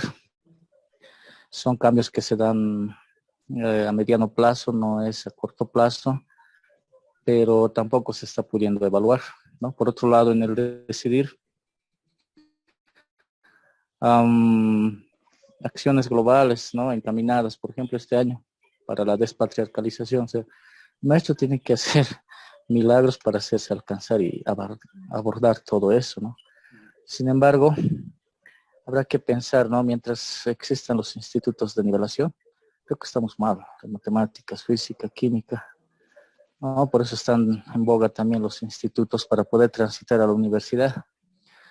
Por ende también, claro, hay sus honrosas excepciones, estudiantes que realmente son aplicados, pero en su generalidad, ¿no? Alguien decía, uno o dos serán los que realmente captan, el resto es de relleno, creo que decía el anterior colega, o si no me equivoco. Entonces habrá que trabajar para que el área pueda llegar a comprenderse tal vez en un 50 hasta un 80%, ¿no? Entonces, en cuanto a las expectativas, creo que todos tenemos expectativas de este diplomado, ¿no? Y también personalmente, ¿no?, le comento que es la primera vez que estoy haciendo un curso con la UPEA, había hecho con la ONSA, con otras instituciones, y bueno, ayúdenos también a confiar en nuestra universidad, ¿no? Que nos den la certeza de que realmente vamos a tener los insumos suficientes para poder mejorar nuestras actividades. Nada más, estimado doctor. Digo, licenciado. Sí, está bien. Muchas gracias, Freddy. Gracias, Freddy. Sí, Ciro, adelante. Bueno, licenciado, muy buenas noches. Me hubiera encantado estar desde el inicio, pero bueno, tú tocaste varios temas y dentro de esto el tema de constructivismo. Me parece ideal, ¿no? Pero también hay que tomar en cuenta lo que es el tema del emisor y el receptor. A ver, ¿dónde está el tema? Es decir, causa principal dentro de estos dos elementos. Es decir, cuando uno aplica, es decir, una parte teórica, y para que entienda, digamos, el estudiante o el alumno, realmente capta, digamos, el conocimiento, es justamente la tecnología. Es decir, en algún momento yo decía, una universidad sin equipamiento, es decir, es como ir a la guerra, pues sin armas, ¿no? Sin armas. Entonces, muchas veces sucede eso, ¿no? Y creo que desde ahí empieza todo. O sea, uno puede ir explicando varios modelos, pero si no haces la parte práctica, es decir, llevar a cabo todo lo que dices, realmente ahí está la razón principal, ¿no? Eso es lo que más se ve, ¿no? El estudiante, seguro que por pasar el curso, es decir, el siguiente nivel, hace todo, ¿no? O sea, aplica, es decir, puede presentar tareas, ejercicios, qué sé yo, pero llegado el momento, el objetivo del estudiante, ¿qué es? Es aprobar. Pero ahí está el tema, ¿no? Es decir, una cosa es aprender realmente la parte básica y tener, pues, al final, es decir, todo este tema que ahorita, ¿no?, tocas entre la teoría y la práctica, es bien importante esta parte. Seguro que en los siguientes temas se va a abordar con más detalle. Entonces, yo creo, parto de esta idea de que la parte práctica es bien importante. Se le queda al estudiante de todo lo que uno hace, digamos, en el aula, ¿no? Simplemente eso, gracias. Gracias, Ciro. Y usaste la palabra clave, tecnología.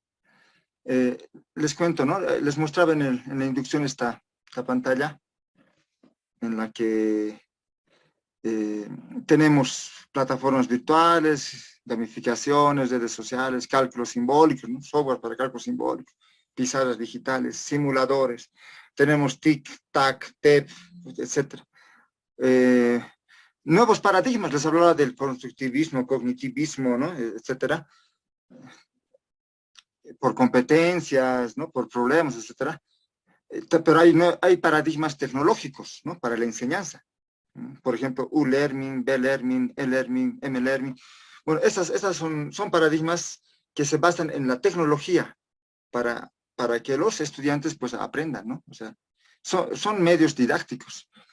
Ahora, ¿por qué tengo esa esperanza o seguridad, les decía, ¿no?, de que se puede cambiar esta realidad? ¿Por qué? Fíjense, antes de la pandemia, pues, todo un caos. Para mí era todo un caos. Solo tenía la pizarra, solamente mi tiza, mi pizarra. Algunas veces llevaba mis péndulos. Bueno, y hacía el esfuerzo posible, ¿no? Mis cajitas de resistencias, circuitos. Y es que no podía poner algo en la pantalla, no podía usar una plataforma virtual, por ejemplo, ¿no?, para darle actividad al estudiante. No había laboratorios virtuales, no había nada.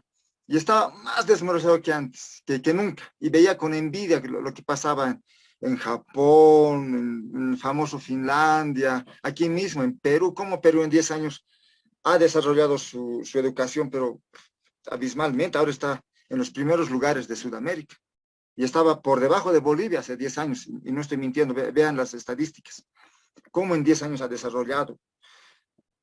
Y decía, identificaba cuál es la falencia más importante, justo lo que decía Ciro, y decía también Yolanda, y ahora les he dicho, de la teoría, lindas teorías, leía Brino Signani, que la escuela, etcétera, Guarizata, etcétera, ¿no?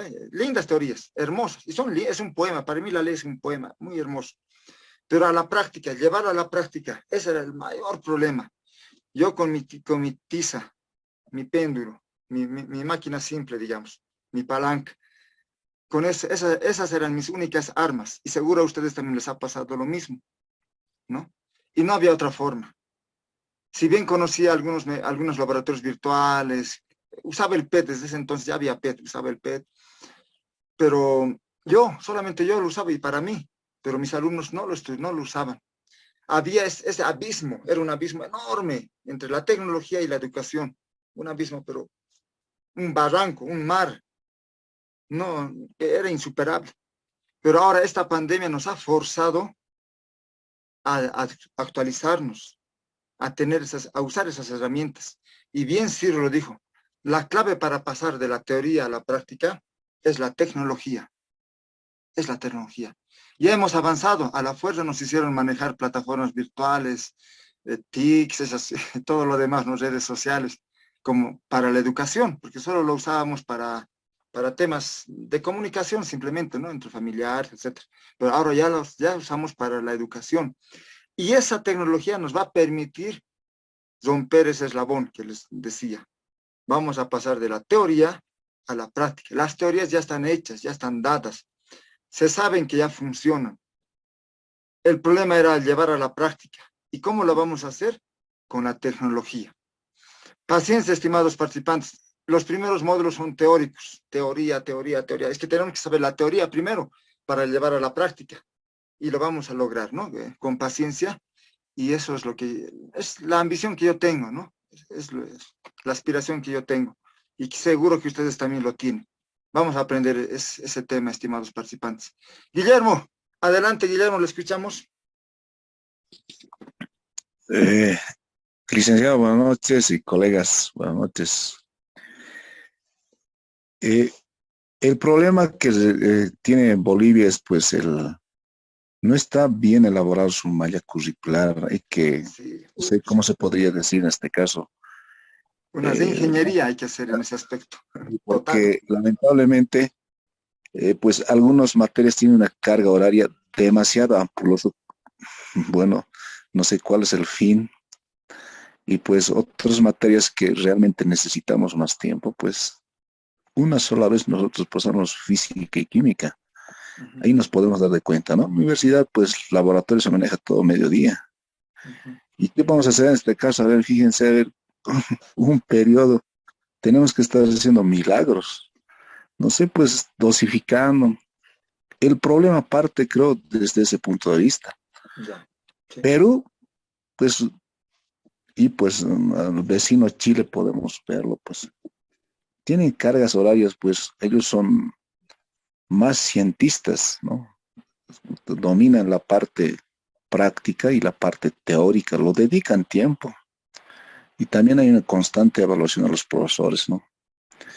Así es en Perú, por ejemplo, pues creo que es trimestralmente o anualmente contratan, dan examen nuevamente, dan examen así.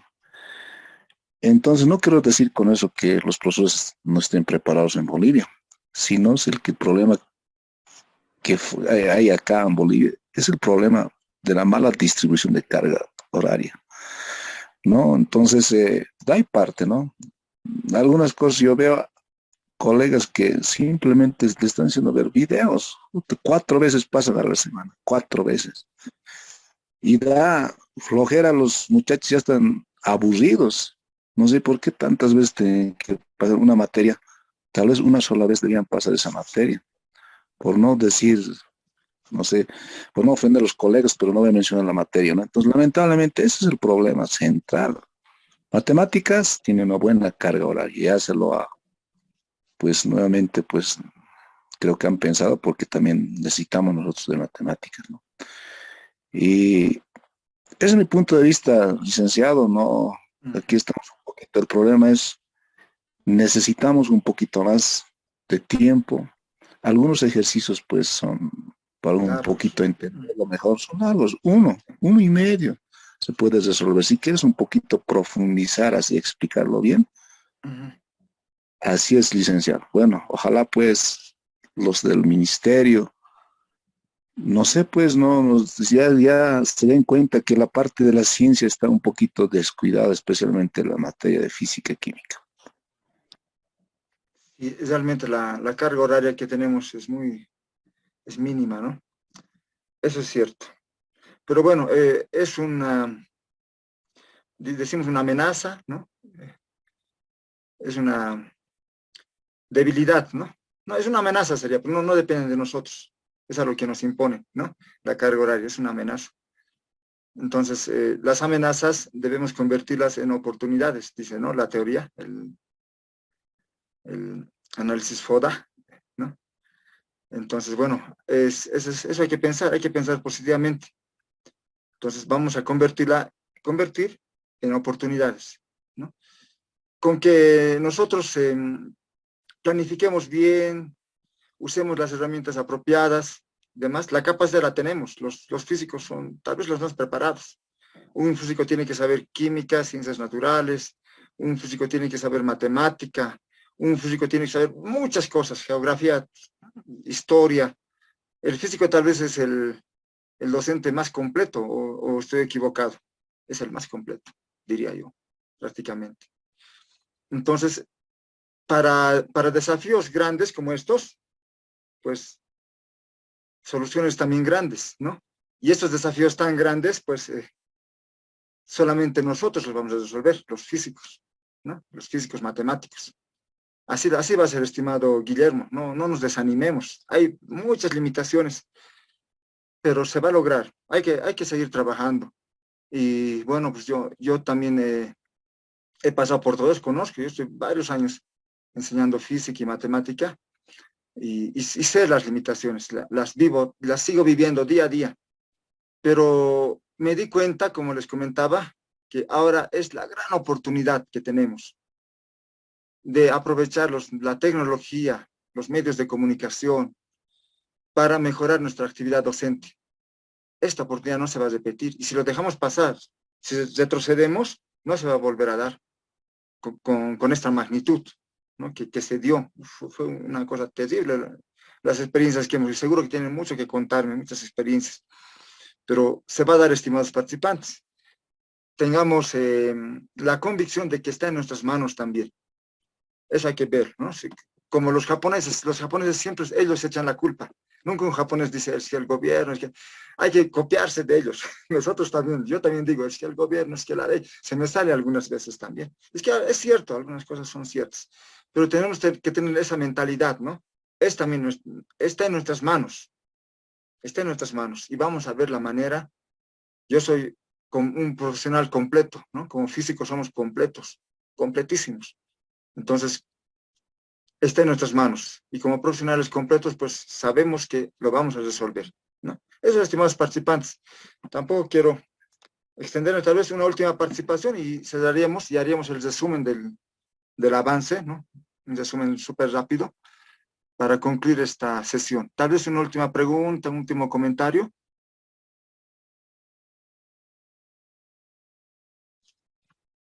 Creo que no. Entonces, vamos a concluir la clase con un pequeño resumen. Perdón. Adelante, lo escuchamos. Un favor grande, no sé si la bibliografía y material está colgado en la plataforma, esa parte quería consultar y rogarle, ¿no? Que nos pueda enviar información para poder tener el sustento teórico, que es siempre necesario, Siempre, sí. olvidamos, siempre es necesario recordar, ¿no? Por favor, estimado licenciado. Sí, esta presentación les voy a compartir y ahí al final está la bibliografía. Ya, bueno, me falta pegar simplemente. Y bueno, van a tener el dossier. El dossier les va a permitir profundizar algunos conceptos, ¿no? Aquí les digo un resumen o tal vez darles otra mirada diferente, ¿no? Entonces, bueno, aquí es un esquema, una síntesis de todo lo necesario de epistemología y se les va a dar la bibliografía, no se preocupen. Es más, ¿cómo compartir en PDF? Algunos documentos son pesadísimos, ¿no? Y no sé si me permiten subir a la plataforma, voy a averiguar. Pero bueno, de no ser así algunos libros por el WhatsApp, no sé, vamos a ver la manera de compartirlos. Pero acá al final va a estar la bibliografía con las referencias necesarias, no se preocupe. Muchas gracias por recordarlo también. Bueno, entonces hagamos un pequeño resumen de lo que hoy hemos desarrollado, así rápido, para finalizar la sesión de hoy. Bueno, les decía, la epistemología se puede analizar desde un enfoque histórico, ¿no? Y les relataba más o menos los hechos históricos más importantes de la ciencia que dieron cabida a la epistemología, ¿no? Y bueno, pues hablaba de cómo en la antigüedad, pues, las personas entendían los fenómenos naturales, ¿no? Los asociaban a dioses, etcétera, ¿no?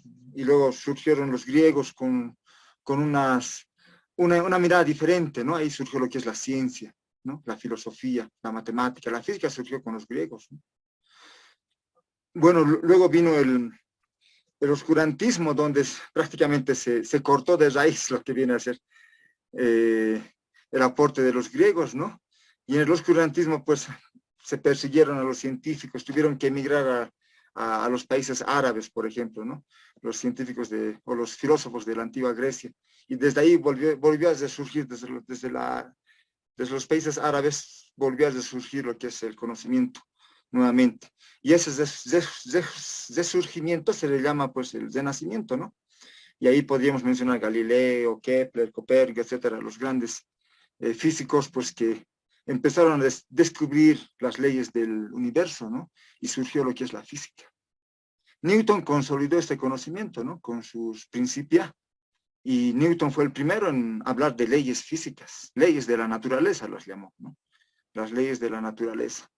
Y bueno, a partir de Newton, pues el avance de la física, pues fue a grandes pasos, ¿no? Se creó nuevas ramas de la física, etcétera. Luego se incorporó la filosofía a aportar a la física, ¿no? La filosofía empezó a desarrollarse también, ¿no? El más importante, tal vez, el que dio el primer paso fue Descartes, ¿no? René Descartes, quien explicó el método científico, ¿no? Desarrolló desde Newton se desarrolló en realidad, pero Descartes dio las bases filosóficas para el método hipotético deductivo, por ejemplo. Luego de Descartes surgieron otros filósofos, ¿no? Como Locke, no sé, Leibniz, ¿no? Kant, ¿no? Kant es el famosísimo filósofo que dio las bases del conocimiento, ¿no? Kant en su libro, pues, Crítica de la Razón, explica cómo llegamos al conocimiento, ¿no? En ese caso, Kant creía que el conocimiento era la física de Newton y ahí terminaba todo, ¿no? No había más conocimiento. La matemática igual estaba estancada y no había más que explicar, ¿no? La álgebra, la geometría ya estaban cerradas con la geometría euclidiana. Más que eso no había. Y entonces Kant decía, pues la ciencia ya avanzó lo que tenía que avanzar, ahora la filosofía le va a dar las bases para el conocimiento científico. Y bueno, y ya, inclusive Kant decía, pues ya con estas bases se cierra todo, ya hasta ahí puede conocer el ser humano, ¿no? Prácticamente ya se hizo todo. Se explicó todo lo que tenía que explicarse. Y ahí apareció la física, ¿no? La electricidad y el magnetismo principalmente, ¿no? Mencionamos a Faraday, ¿no? Laplace, Maxwell, ¿no? Que hicieron descubrimientos nuevos de la física, en la física. Estudiaron las ondas, el magnetismo, etcétera. Y después en la matemática también, ¿no? Les mencionaba a Lobachevsky, Riemann, Weierstrass, por ejemplo, ¿no? Cantor decía, ¿no? Es bastantes aportes nuevos de la matemática. Entonces Kant estaba equivocado, ¿no? El conocimiento no terminó ahí, más bien comenzaba de nuevo, ¿no? Comenzaba a renacer el conocimiento. Y entonces, pues, bueno, ya surgió lo que es la era moderna, ¿no? Y en la física aportó Albert Einstein con sus teorías, Hubble con sus descubrimientos. En la matemática, pues, surgieron nuevas áreas de la matemática, ¿no? Mencionaba a David Hilbert, ¿no? Con sus famosos problemas nuevos de la matemática. Y en cuanto a la filosofía, también aportaba mucho Bertrand Russell, ¿no? Bertrand Russell hizo lo que anteriormente había producido Kant, ¿no? Pero Bertrand Russell le dio un enfoque más extenso, más amplio. Desarrolló los conceptos básicos, esenciales, filosóficos de la matemática, de la física, de todo lo que es el conocimiento científico, ¿no? Y Bertrand Russell, pues, aportó en cuanto a cómo se adquiere el conocimiento científico con sus nuevas teorías, ¿no? Especiales, ¿no? Él era matemático. Y fue el primero en usar el término epistemología, Bertrand Russell. La epistemología es el estudio de la naturaleza, el origen, la validez del conocimiento. Eso llamamos epistemología. Proviene de episteme y de logos, ¿no? Episteme es conocimiento y logos estudio, ¿no? O teoría. En este sentido, la epistemología estudia los fundamentos y métodos del conocimiento. ¿Sí? Cómo llegamos a conocer. decíamos que, ¿qué es epísteme? Epísteme es el conocimiento, pero en un sentido de que proviene de la razón. Este conocimiento proviene de la razón, ¿no? Es un proceso lógico. A través del razonamiento proviene el epísteme. O sea, la epistemología estudia el conocimiento científico, ¿sí? Lo que después Platón llamó antes la verdad, ¿no? La verdad absoluta, la verdad. Bueno, no vamos a entrar tanto de filosofía, no es nuestra especialidad también. Bueno, los griegos también reconocían al doxa, ¿no? Como otro tipo de conocimiento. Pero el doxa proviene de la experiencia. ¿Sí? Es la experiencia que uno tiene. O sea, no es necesario explorar mucho la razón para tener un doxa. Todos tenemos doxa y epísteme, les decía, ¿no? Pero, por ejemplo, el doxa es conocer a los gustos de mi vecino, de mi vecina, conocer el automóvil que me lleva más rápido a mi unidad educativa, etc. Ese es el doxa. Los conocimientos que aprendemos de forma empírica, ¿no? Mientras el epísteme es de una forma lógica, una forma razonada. Por eso, la epistemología estudia la ciencia en realidad, el conocimiento científico. Hay dos actores importantes, el que conoce y el objeto conocido y el que conoce, ¿no? Y la epistemología estudia esta relación entre lo que conocemos o lo que queremos conocer y el objeto que conoce, el que conoce, ¿sí? El sujeto y el objeto a conocer. Esa relación también estudia la epistemología. Así también se la puede definir. Bueno, decíamos que el conocimiento es un conjunto de habilidades, destrezas, procesos mentales que se adquieren, ¿no? Que adquiere una persona en función de interpretar la realidad, ¿no? ¿Para qué? Para resolver problemas. Y está dirigido hacia el comportamiento, dice también, ¿no? Está excelente. Y decíamos que los elementos del conocimiento, o sea, ¿qué partes tienen? ¿Qué elementos están compuestos? Son los siguientes. Sujeto del conocimiento, el objeto del conocimiento, la operación cognitiva y el pensamiento. El sujeto es aquel que conoce, ¿no? Aquel que conoce o quiere conocer. El objeto es lo que queremos conocer. La operación es el proceso del conocimiento, o sea, cómo llego a conocer ese objeto. Y el pensamiento o resultado es lo que queda en la mente, ¿sí? Como producto de este proceso. Ahora, ¿cómo sabemos que aquello conocido es verdadero? Porque podría conocer de una manera falsa, ¿no? Algo. Bueno, una técnica, y la más utilizada es mediante comparación, ¿no? Entre lo que yo pienso que conozco con lo que realmente es, esa comparación. Si existe congruencia y adecuación entre el objeto y la representación interna, o sea, lo que realmente es o corresponde ser, decimos que estamos en posición de una verdad. Eso se puede hacer consultando con expertos, consultando con libros, etcétera, ¿no? De esa manera podría validar mi conocimiento. Bueno, hay tres niveles de conocimiento, el sensible, el conceptual y el holístico, eso decíamos, ¿no? El sensible está basado en los sentidos. O sea, puedo conocer algo tocándolo, oliendo, degustando. A través de los sentidos podría conocer algo. El conceptual es a través de la lógica, ¿no? De la razón, ¿no? Y se basa en lo esencial de las cosas. El conocimiento sensible es singular, ¿no? Mientras el conocimiento conceptual es universal. O sea, son teorías, son leyes, son fórmulas, etc. El otro nivel de conocimiento, el más alto, digamos, es el conocimiento holístico o intuitivo, ¿no? O qué conocemos por intuir, o cómo entendemos intuir un objeto, significa captarlo dentro de un amplio contexto, ¿sí? O sea, sin necesidad de estructuras, de tocarlo, de los sentidos. O sea, si yo puedo definir, entender algo, sin necesidad de tocarlo, sin necesidad de involucrando mis sentimientos, estaría conociendo de forma holística, ¿no? Y habíamos dado algunos ejemplos, ¿no? Para estos casos. Bueno, hablábamos de los paradigmas de la enseñanza. Son 4, ¿no? Voy a aumentar el cuarto ahí. 4, 5, hasta 6 incluso podría aumentar, ¿no? Pero esos 3 son los más esenciales. Creo que con los 3 nos quedamos. Son los más difundidos, digamos, ¿no? Más utilizados. El paradigma de la transmisión verbal, ¿no? Conductivismo lo conocemos en cuanto a los enfoques educativos, cuando el docente enseña mediante una mera transmisión de conocimiento, ¿no? A través de un medio que podría ser una pizarra, digamos, y nada más. El paradigma por descubrimiento autónomo, ¿no? E inductivo. Cognitivismo conoceríamos nosotros, ¿no? En cuanto a los enfoques. Cuando los alumnos realizan un trabajo independiente con miras a propiciar un auténtico desarrollo intelectual. O sea, cuando se le hace trabajar al estudiante, el estudiante tiene opción a preguntar, y indaga, etcétera, ¿no? Es el cognitivismo. O sea, el estudiante aprende pues, también por sus propios medios. Ok, eso es importante aquí, ¿no? Otro paradigma es el descubrimiento guiado, ¿no? O conductivismo. No, constructivismo, lo que decíamos al final, ¿no? El constructivismo.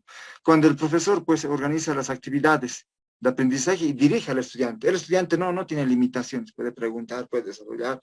Él es responsable de sus asimilaciones, etcétera, ¿no? Bueno, aquí el docente, pues, realiza actividades, el estudiante tiene la libertad de desarrollar sus actividades, y también obviamente consulta al maestro, es más o menos lo que hacemos habitualmente en las clases, ¿no? O lo que se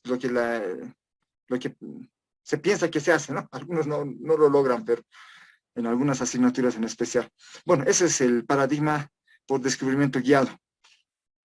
Bueno, hay otros paradigmas más, ¿no? Les decía, el basado en competencias, el basado en problemas, y otros paradigmas nuevos y tecnológicos que, bueno, ya vamos a estar viendo. Les decía, desde mi punto de vista, en Bolivia estamos, o pretendemos por lo menos, utilizar este paradigma, ¿no? El constructivismo. Y habían dos vertientes. El constructivismo evolutivo, ¿no? O epistemología genética, que es propuesta por Piaget, ¿no? Que dice que hay una relación bionívoca, ¿no? Una relación es proporcional, digamos, la adaptación biológica de las personas con el conocimiento, ¿no? Que tienen, con el raciocinio que tienen las personas. Entonces hay una relación directa entre lo biológico y el conocimiento. Esa es la primera mirada, digamos, del constructivismo, ¿no? Propuesta por Piaget. Y otra mirada es el constructivismo por interacción social, ¿no? En la que los estudiantes aprenden, pues, relacionándose con su medio, ¿no? Con grupos, con personas, etcétera, ¿no? Un niño aprende, por ejemplo, jugando con sus amigos, con otros niños, etcétera. Así es. Este es otro nuevo, el famoso constructivismo por interacción social, ¿no? Bueno, eso sería en cuanto a mi resumen, estimados participantes. Si no hay alguna observación, alguna pregunta, pues habríamos terminado esta sesión. Y luego voy a pasar a compartirles en unos minutos esta presentación con la bibliografía y todo lo necesario, ¿sí? Bueno, entonces, si no hay más preguntas, más comentarios, entonces así terminaríamos esta sesión, estimados participantes. Muy buenas noches.